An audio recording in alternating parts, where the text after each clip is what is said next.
Chapter 1. The City of Hills. Every year, about 16 million visitors come to San Francisco on the west coast of the United States. Most people arrive in this wonderful city in California by car, bus, or plane. But some take the train and go across the country on the famous old railroad. You can get on a train in New York, on the East Coast, and travel to the city of Chicago. From there, you can make one of the world's most exciting train journeys. From the window, you can see vast rivers, red mountains, big green trees, and many wild animals. At first, you go past the towns and villages of Iowa and Nebraska. Next, through the big Rocky Mountains. Then, across the open country of Utah. And, in the end, through the mountains of the famous Sierra Nevada. 3 days after you leave New York, you arrive in the city of San Francisco. A wonderful finish to a beautiful journey. This railroad across the United States first opened in 1869. It carried thousands of people to San Francisco, and the city became bigger every year. Men and women began to call this exciting place the Paris of the West. These early visitors traveled to San Francisco because they wanted to make money and have a new life.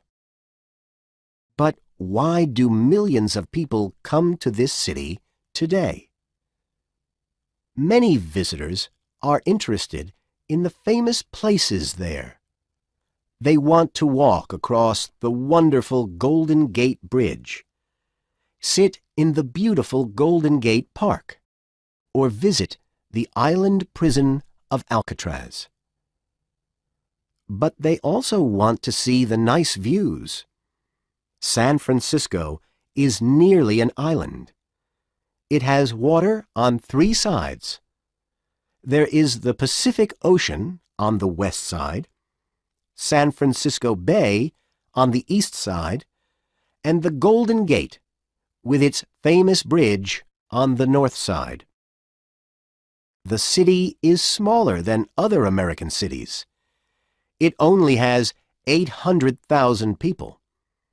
But many people live in towns like Oakland, 13 kilometers away, and come to work in San Francisco every day.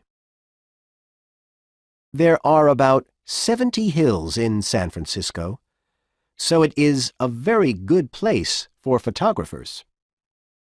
You can stand on a hill and take wonderful pictures of San Francisco with the blue water behind it.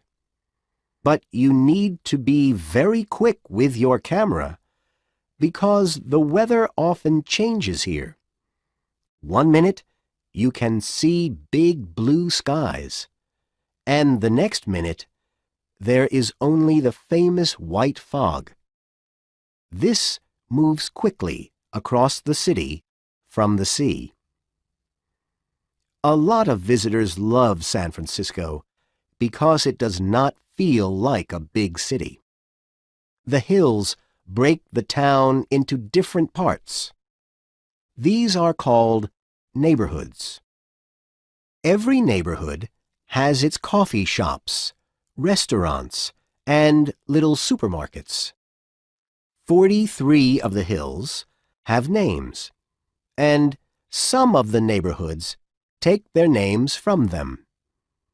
For example, in the downtown part in the east of the city, there is Nob Hill, Russian Hill, and Telegraph Hill. Over the years, many families from across the world moved to the city. Today, some of these neighborhoods have a lot of people and shops from one country. For example, there is the famous Chinatown with its wonderful Chinese restaurants, or the newer Japantown with its Japanese food shops and bookshops.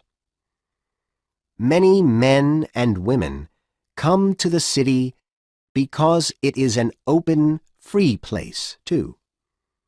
In neighborhoods like the Mission, many people like to meet and talk about new ideas. When you sit in one of the coffee shops there, you sometimes hear people talk interestingly about new and different things. Last of all, visitors come because they learn about the city from hundreds of films and books. For example, the writer Jack London was born in San Francisco in 1876. He was from a family of workers, but he later became famous for his exciting books, The Call of the Wild and White Fang. In some of his stories, like Martin Eden, you can learn about the lives of people in old San Francisco. The writer Dashiell Hammett lived in the city in the 1920s. He wrote wonderful detective stories, often with the famous San Francisco fog in them. Perhaps the best of these is The Maltese Falcon. It became an important Hollywood film in 1941 with Humphrey Bogart. Some later books were very different from these earlier stories. For example, The Joy Luck Club by Amy Tan is about 4 families in the Chinatown neighborhood. It looks at the lives of older Chinese women and their Chinese-American daughters. Of course, many visitors remember the films, too. Who can forget Vertigo by Alfred Hitchcock? In this 1958 film, a San Francisco detective is watching a young woman, and she suddenly jumps from under the Golden Gate Bridge into the cold water. The detective does not like tall buildings or bridges, but he quickly jumps down and helps her. Many books and films use the San Francisco fog, but one film famously uses the big hills of the city. This was the 1968 film Bullitt with Steve McQueen. It has a very long car chase up and down the hills. It is one of the most exciting car chases in the world of film. When you say the words San Francisco, something interesting often happens. People begin to sing. They sing something called I Left My Heart in San Francisco. The singer Tony Bennett first sang this in the famous Fairmont Hotel in the city in the 1960s. Most visitors know a lot of stories about San Francisco today from the cinema, TV, and radio. But how much do they know about the early days of the city?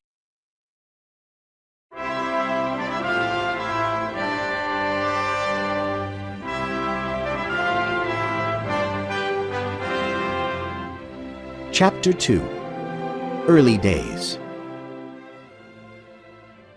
People began to live in the San Francisco area thousands of years ago. They were Native Americans, and in this part of the country they were called the Ohlone. They lived in villages along the coast and found things to eat in the rivers or the sea. This seafood and the wild animals were an important part of their usual food. But the lives of the Ohlone changed suddenly in the late 1700s, when early travelers from Europe came to the area. A Spanish soldier called Captain Juan Bautista de Anza arrived on the coast, and he made a building at the Golden Gate in 1776. Then the Spanish opened a mission here, the mission San Francisco de Asís. The city of San Francisco later took its name from this place. Everything was now different for the Ohlone. The Spanish needed workers, and they took many of the Ohlone to live in the mission.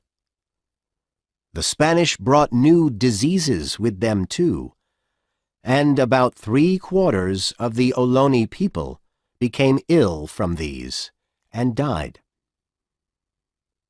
There were a number of different mission buildings, but the last one was built in 1791. You can visit this beautiful place today. It is now called Mission Dolores, and it is the oldest building in San Francisco. In 1821, the area stopped being Spanish and became part of the country of Mexico. People built houses away from the mission, and they began a little town called Yerba Buena.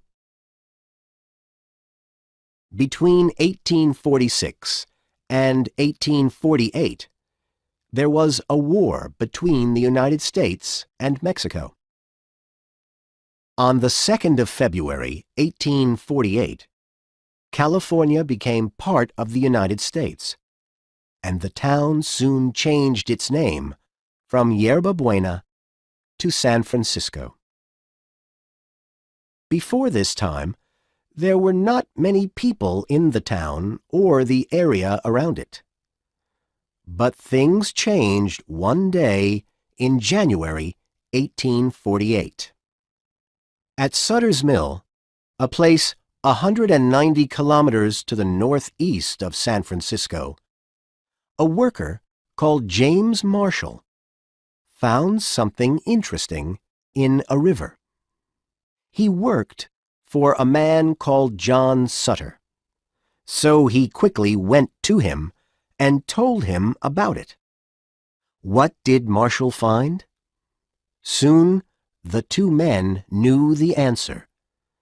It was gold. John Sutter did not want to tell people about the gold. But one important man soon heard about it. This was Samuel Brannan, of the newspaper The California Star. He walked quickly through the streets of San Francisco with some gold in a bottle in his hand and said, "Gold, gold, gold on the American River." Of course, the people of the town all left at once and went to look for the gold. So San Francisco became very quiet, with nobody on the streets. But then, newspapers around the world wrote about the story. They talked about mountains of gold in California, and the famous Californian gold rush began. In the gold rush, people came in their thousands to California. They all wanted the same thing, to find gold, and to find it quickly.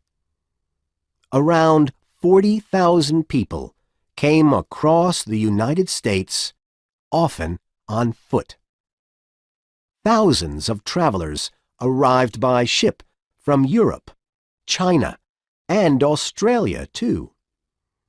They were called the 49ers because many of them came to California in 1849.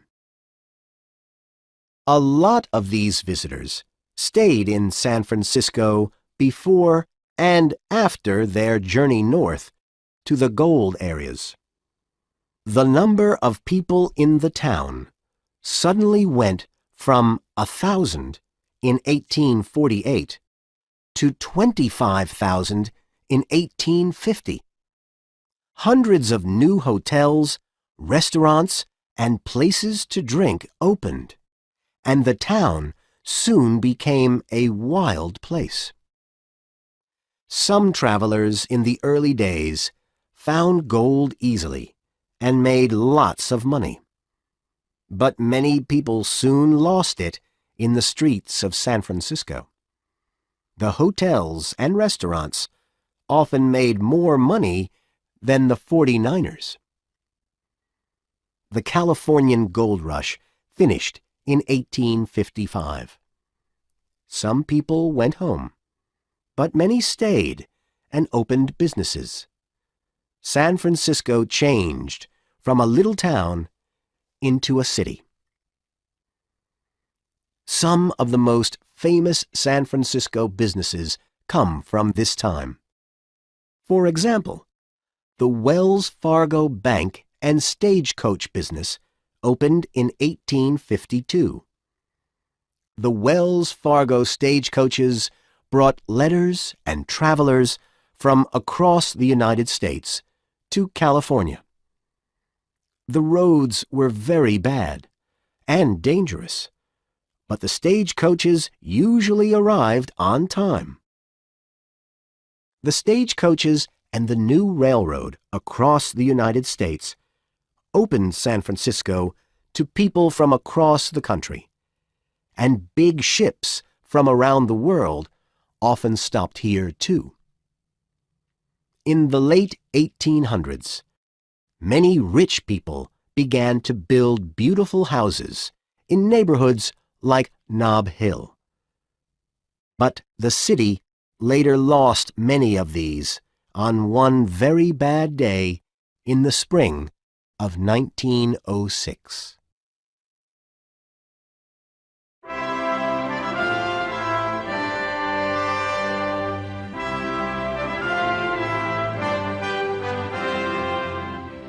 Chapter 3. From 1906 to the Summer of Love. At 5:12 in the morning, on Wednesday the 18th of April, 1906, the earth suddenly began to move in San Francisco. Most people were at home in bed. All over the city, men, women, and children sat up when they heard a long and terrible noise. The earth did not stop moving for 42 seconds. It was a very big earthquake, one of the worst earthquakes in the world at that time. Families ran out of their homes and saw a different city.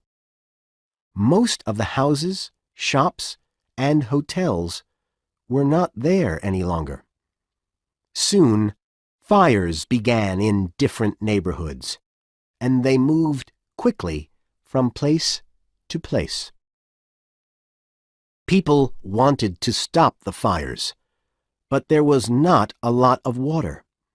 Only one fountain, called Lotta's Fountain. Soldiers and other workers stood in a long line and took water from the fountain. The water went from one person to the next, but it was slow work. The fires only stopped after 4 long days. More than 3,000 men, women, and children died in the earthquake or the terrible fires. and more than half of the people lost their homes. Many began to sleep in open places like the Golden Gate Park. Countries around the world quickly learned about the disaster. For the first time, newspaper readers saw pictures of a city after an earthquake. Countries like the United Kingdom and Canada and rich business people in the United States gave money to the city. Very soon, all the builders began to build new houses, restaurants, and shops, 15 every day. In the years after the earthquake, San Francisco became a wonderful city again, ready for a big exhibition in 1915. This was called the Panama Pacific International Exposition. Thousands of people came here from all over the United States. They could see exciting new things and eat different food from countries around the Pacific. In the 1920s and 1930s, San Francisco became more important. Hundreds of ships from around the world came and went every week. In the Second World War, big ships were built there too. After the war, writers and thinkers with interesting new ideas came to San Francisco. In the 1950s, they moved into neighborhoods like North Beach and Haight-Ashbury. The most famous of these people was Jack Kerouac. Many young students read his 1957 book, On the Road. In the book, he travels around the United States and goes to San Francisco a number of times. Perhaps one of the most exciting years was 1967. Over 100,000 young people traveled to San Francisco. Most of them were hippies with big hats, long clothes, and flowers in their hair.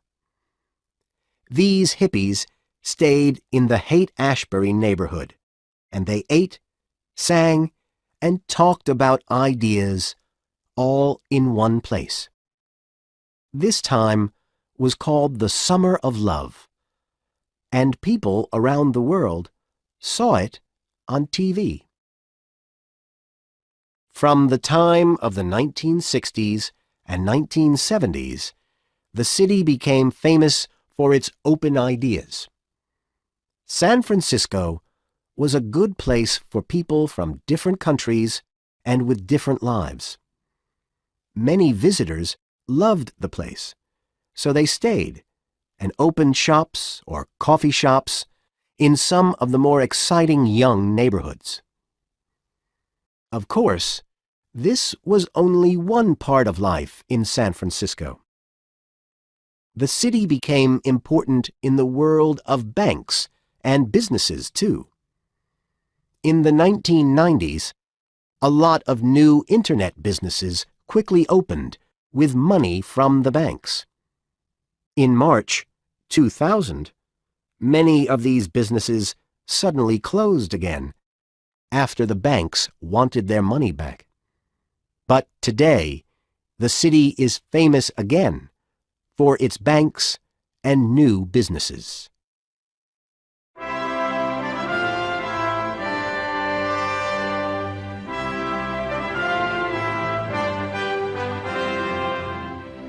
Chapter 4: The Fog and the Fault. The weather in San Francisco is often different from other American cities because it is very near the water, between the Pacific Ocean and San Francisco Bay. The waters of the sea are very important to the temperature in the city. The weather here is never very hot or very cold. The temperature in the winter does not change a lot from the temperature in the summer. For example, in the day, it is often 15 degrees Celsius in February and 19 degrees Celsius in August. The people of San Francisco laugh about their famous summers. The weather is usually worse in the summer months of June, July, and August. At this time of year, a lot of fog comes from the Pacific Ocean, through the Golden Gate, and into the city, and you sometimes need to wear a coat in summer. The best weather is often in the spring, in April and May, or in the autumn, in September and October, when it is nice and warm with not much rain.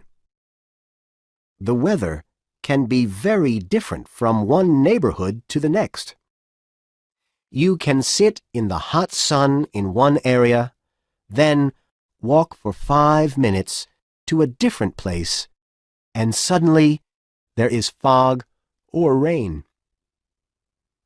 The Pacific Ocean changes the daily weather in San Francisco. But there is one other important thing in the life of the city: the San Andreas Fault. This is a big line between two parts of the earth, and when one part hits the other, this can make big earthquakes. The San Andreas Fault does not go through San Francisco, but it goes near the city to the south. The terrible earthquake of 1906 happened because the San Andreas Fault moved. There was a very big earthquake in 1989 because of it too. It was called the Loma Prieta earthquake. More than 3,000 people lost their homes, and about 60 people died. There are often earthquakes today in the San Francisco area, but these are very little, and people cannot usually feel them. The newer houses or offices in the city are carefully built. When the earth moves, they can move too. For example, the Transamerica Pyramid, the tallest building in San Francisco, moved 30 centimeters from side to side in the 1989 earthquake, but it stayed up.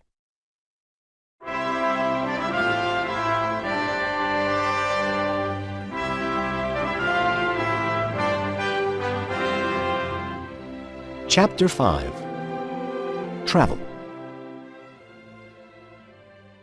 Travel in San Francisco is often more exciting than in other places. This is because of the many hills across the city. Some of these are very steep. Perhaps the most famous road on a steep hill in San Francisco is Lombard Street. Lombard Street is a long road with one very steep part on Russian Hill. In 1922, people changed the line of Lombard Street here, and they made the road go from side to side down the hill.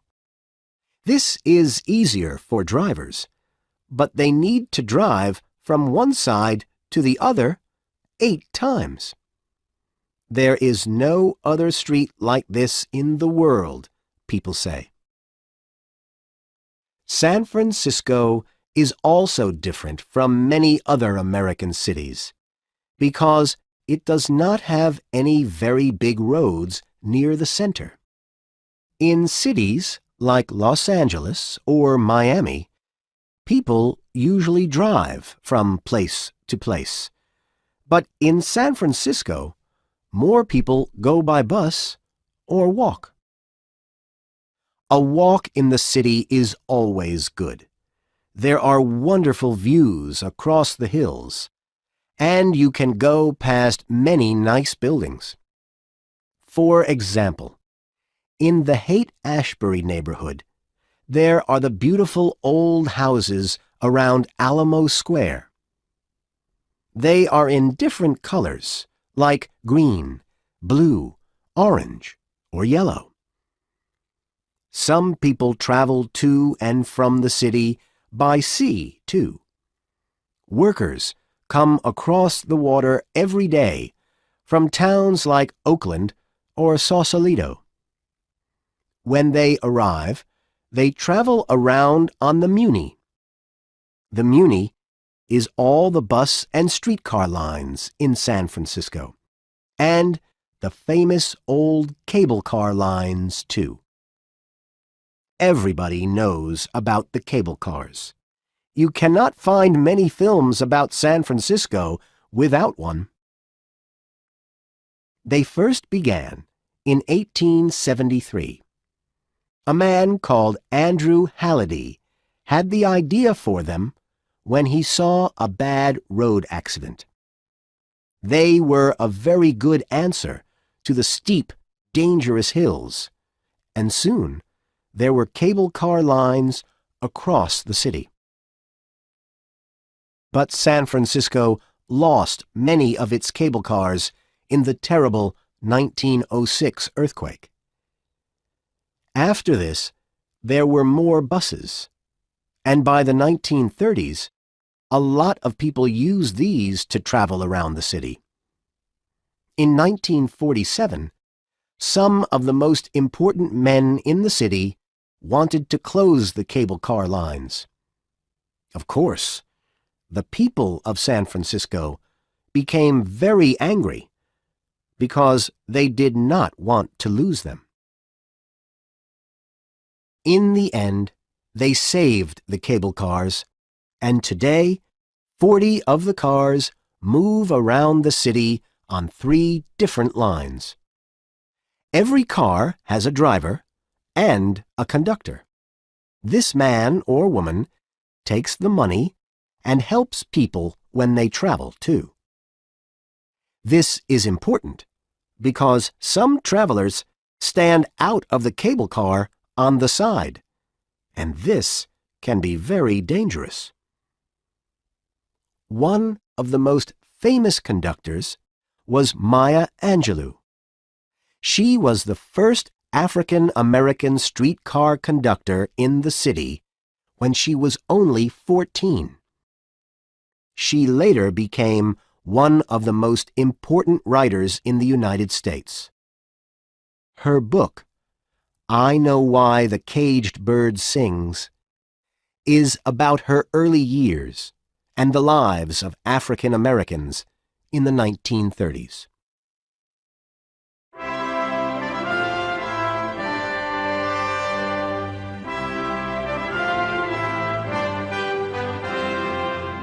Chapter 6: The Bridge and Alcatraz.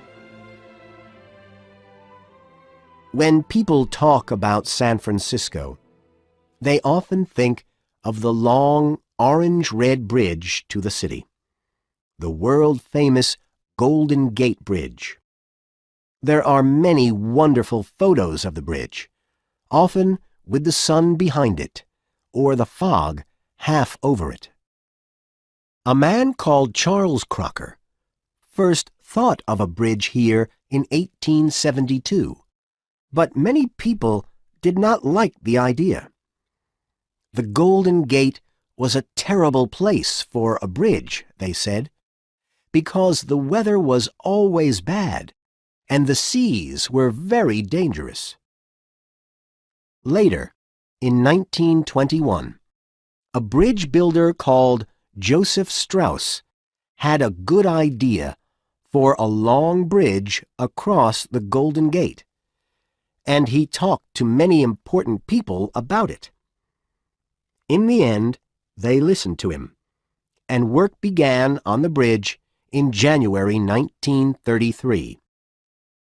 It cost more than $35 million, and hundreds of workers built it over 4 years.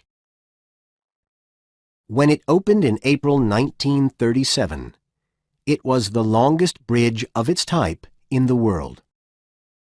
It was 2.7 kilometers long, and you could walk, drive, or go by bicycle across it. The first day was very exciting. Over 200,000 men, women, and children came from all over the city and walked across the new bridge. And 50 years later, in April 1987, thousands of people went across the bridge again. This time, there were 300,000 walkers. Some of the older men and women happily remembered their first walk across it in 1937. Of course, this big bridge always needs a lot of work because the fog and seawater move around it all the time. You can find 38 workers on the bridge every day. What do? They make the bridge the famous orange-red color, and their work never stops. You can see the Golden Gate Bridge in a lot of films, too. In the James Bond film A View to a Kill, a dangerous man called Zorin chases Bond, and they have a long fight on the bridge. They move wildly from side to side, but in the end, Bond hits Zorin with his feet, and he goes down into the cold waters of the Golden Gate. When you stand on the bridge and look east across San Francisco Bay, you can see an island. It is very small, but everybody knows its name: Alcatraz. Every year, more than 1.4 million visitors visit this place. And why do they all come? They want to learn more about the story of this terrible prison island. Alcatraz Island first became an important prison in 1907.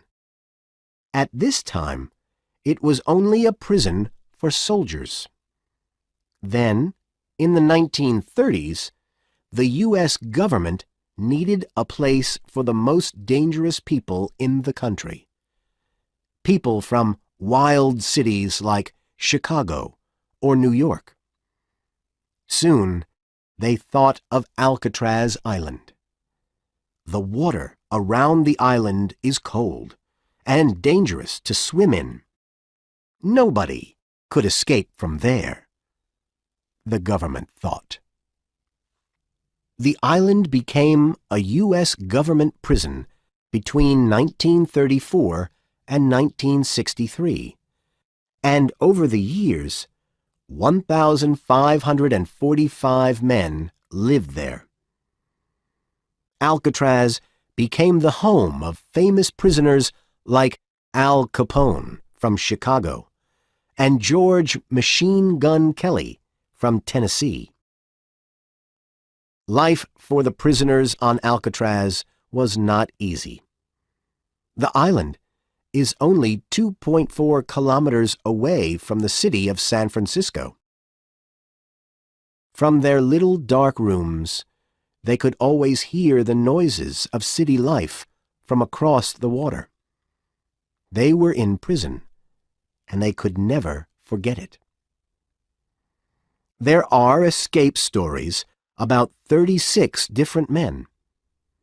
Perhaps the most famous story is about Frank Morris and the two Anglin brothers, John and Clarence.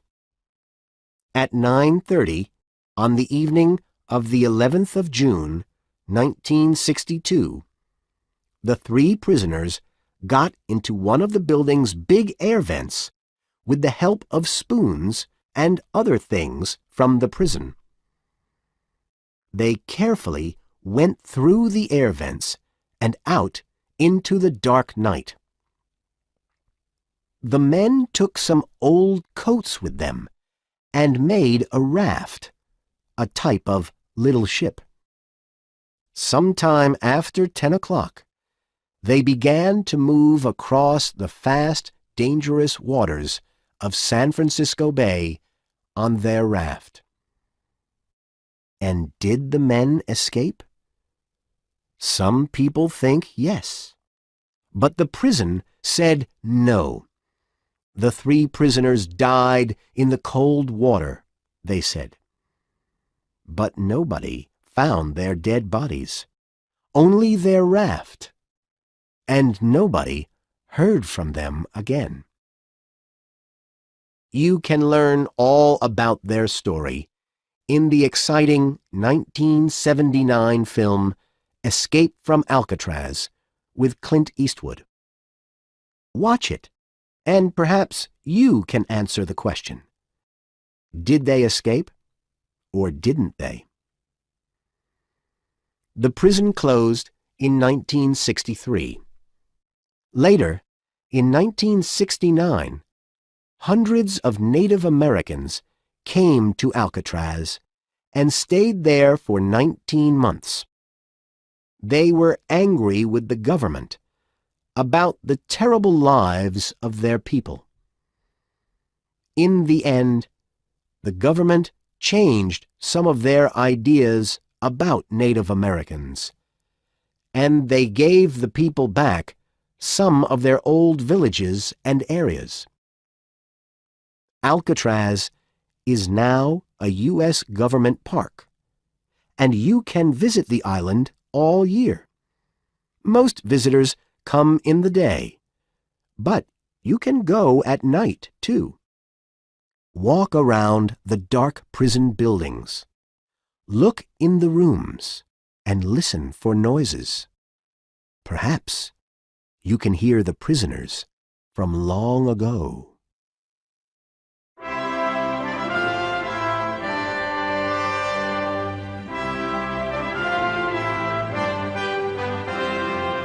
Chapter 7. Golden Gate Park. Where do the people of San Francisco go when they want to escape city life? They walk or take the bus to the Golden Gate Park. You can find everything here: big fountains, tall trees, and of course, beautiful gardens with flowers in every color. It is the biggest city park in the United States. It is 5 kilometers long and 1 kilometer across. And it is a very good place for runners and walkers, because you can go for more than 43 kilometers around the park. The park began in the early 1870s, when a famous man called William Hammond Hall and the Scottish gardener John McLaren started work on the area. They changed the place into a green garden. McLaren put in more than 155,000 trees, and the park is famous for these today. There are a lot of different parts of the park. For example, there is a beautiful Japanese garden. It was built by a man called Makoto Hagiwara in 1894, and it is the oldest Japanese garden in the United States. Visitors often come here and take photographs of the nice Japanese bridge. The park has a lot of wonderful buildings, too. The Conservatory of Flowers was built from wood and glass in 1878, and it has about 20,000 different flowers and little trees. You can find a lot of oranges and bananas in here, too. When visitors walk through the park, they sometimes see very big wild animals with long hair. But they do not need to feel afraid. These animals are the famous buffalo, American bison, and they first began to live here in 1894. They stay quietly in their area of the park, and they cannot escape. People in San Francisco love being out with their friends. And at the weekend, everybody likes to play in the park. There are different places for tennis, football, or baseball. You can see a lot of families, and children on bicycles, too. The park is one of the best places for skaters. Young students like to skate very fast here, and sometimes jump wildly over things. Visitors often sit and watch. It is very exciting.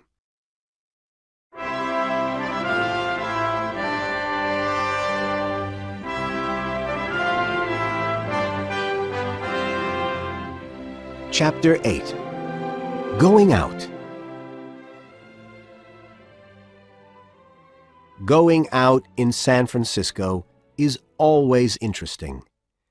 You can watch the San Francisco Giants baseball team, see an exciting street parade, or visit one of the wonderful museums in the city.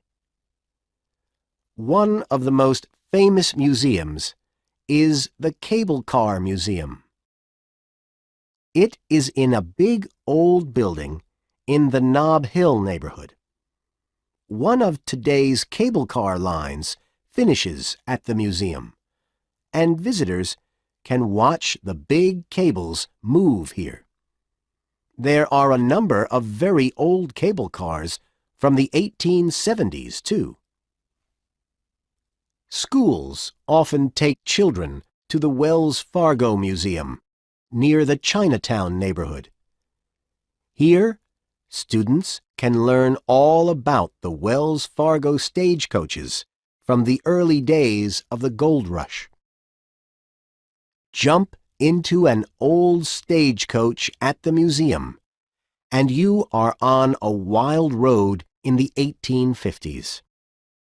Look into one of the famous Wells Fargo green boxes, and what can you see? There are big bags of gold, old money, and letters from the time of the gold rush.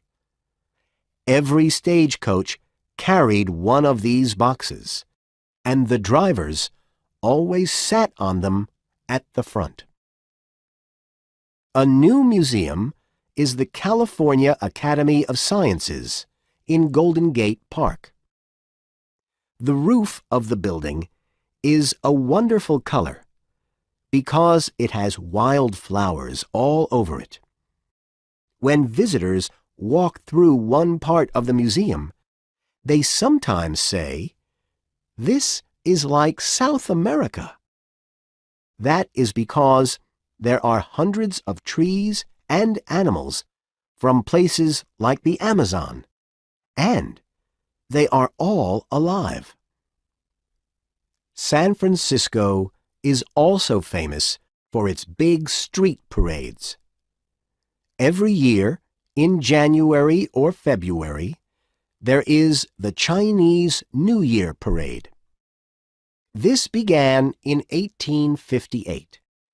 And it is one of the biggest parades of its type. The best part is when a big gold dragon, 72 meters long, comes down the street. 100 people walk along under the dragon and carry it from side to side through the streets of Chinatown. On the Saturday before the 17th of March, there is the wonderful St. Patrick's Day Parade. The first parade was in 1852, and it is all about the best things from the country of Ireland.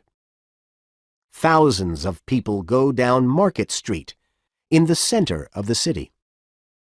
An important part of St. Patrick's Day is the color of people's clothes. Everybody wears something green. In their free time, a lot of people go to see the San Francisco 49ers American football team.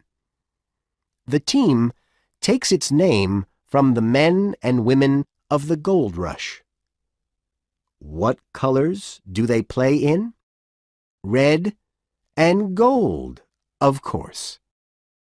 They were the first team in the important U.S. Super Bowl 5 times in the 1980s and early 1990s.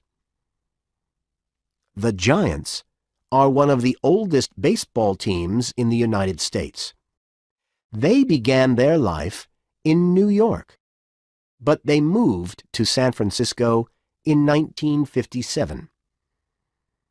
In 2010, they had a very good year when they won the famous World Series.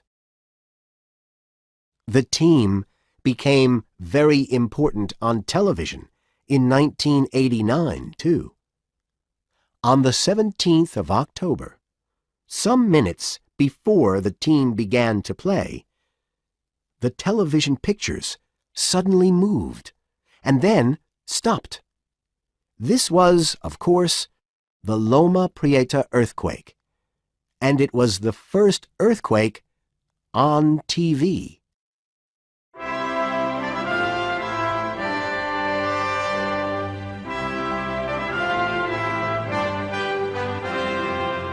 Chapter 9: Shopping and Eating.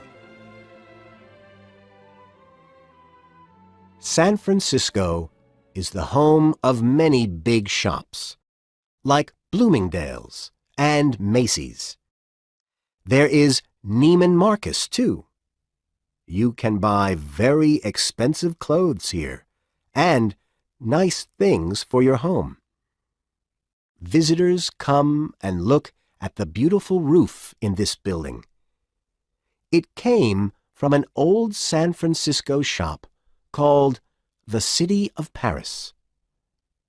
The City of Paris opened in 1850, at the time of the gold rush. You could buy wonderful things from France here, and people were sorry when it closed in 1972. The men and women of San Francisco love reading. They buy more books than the people of any other U.S. city. The most famous bookshop is City Lights in the North Beach neighborhood. A famous writer called Lawrence Ferlinghetti opened City Lights in 1953. It soon became an important center for people with new ideas. People came from across the country to read the exciting books here by writers like Jack Kerouac. City Lights is in a very interesting building, too. It was built after the 1906 earthquake, and it is a good example of an old San Francisco shop. You can walk past and look through the big old windows at the latest books. After you finish shopping, you can go to one of the many restaurants. When people moved to San Francisco from China, Japan, South America, or Europe, they brought their ideas about food with them. So you can find good restaurants here from all over the world. Perhaps some of the best places for food are the famous Boudin bread shops and restaurants. One of their biggest restaurants is at Fisherman's Wharf, next to the water on San Francisco Bay. visitors can look across to Alcatraz Island and the Golden Gate Bridge. Here, you can eat some of the city's famous sourdough bread. Sourdough is a very old type of bread, and many people love eating it. At the time of the gold rush, sourdough bread was the most important food for people. They took it with them when they looked for gold in the hills. The Boudin family first began to make this bread in 1849, and you can learn all about their story in the Boudin Museum. People often ask for the most famous thing on the Boudin menu: clam chowder in sourdough bread. Clam chowder is made from seafood. You eat the warm chowder first with a spoon, and then you finish the nice sourdough bread. When you are very hungry, it is the best dinner in the world.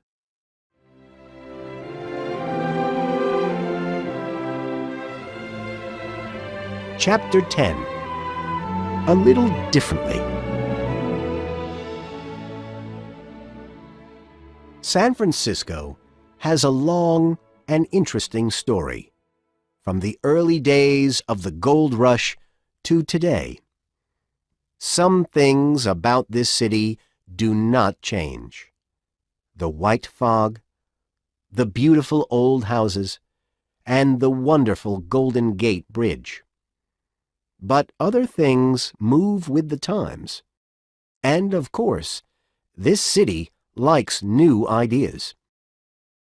For example, the city recycles a lot of its old bottles, boxes, and newspapers. When you are walking around the city and you finish your drink, you can easily find a place for your old bottle. The city recycles 72% of things like paper, old food, and bottles, and it is the best city in the United States for this. The city also wants people to use greener cars. These use electricity, and they are not dirty like other cars. There are now a lot of places in the center of San Francisco for people with these cars. They can put more electricity into them here, and they do not need to pay for it. From May 2011 to December 2013, it is free. With its newer ideas and wonderful older things like the world-famous cable cars or sourdough bread, we can look at the city and say, San Francisco likes to do things a little differently. And it is true. You cannot find a place like San Francisco in any other country in the world.